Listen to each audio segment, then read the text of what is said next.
hope y'all are doing well this morning. It is August 31st, the very last day of August.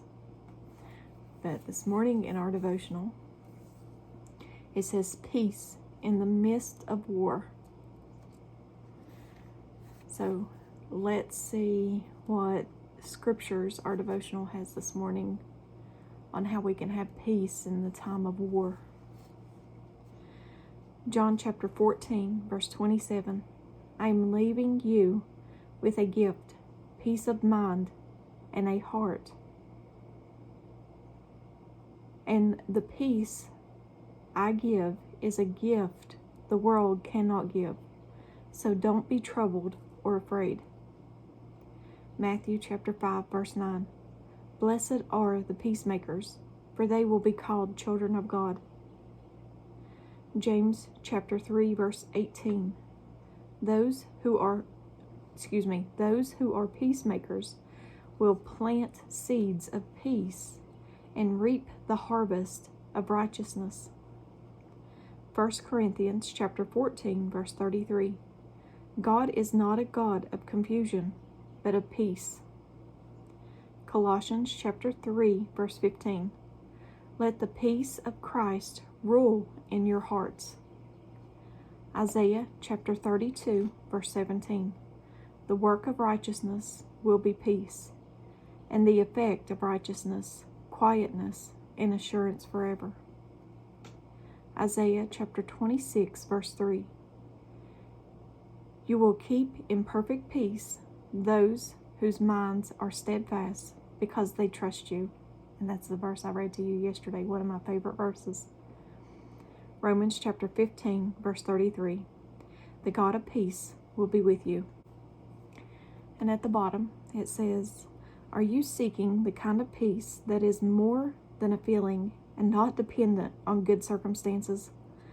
This peace is called Jesus, the Prince of Peace. He doesn't give you peace, and He wants to be your peace. Peace grows from your relationship with Him. So you don't only seek after it, but you also want to be a peacemaker. Peace is not the absence of conflict, but the presence of God during conflict. It is not to give up biblical principles, but to live them. Peace be with you. And that's a good devotional this morning because we just talked about peace again yesterday. We just talked about peace yesterday also. So living in that perfect peace that no matter what the circumstances around you, no matter what's going on in your life,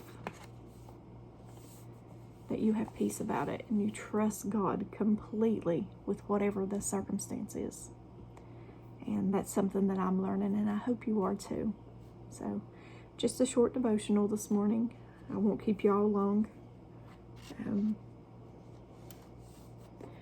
woke up this morning with a bad headache, so you all, please pray for me. Pray for me. I'll stop having these headaches. But I love you guys very much. As always, give me a thumbs up or a thumbs down. Like, share, and subscribe. And join me on the Disciple server. Remember, no matter what the circumstances, no matter what you see going on around you, no matter what's going on in your personal life or in this country anymore, trust God with it. Trust God with everything. Love you guys. God bless.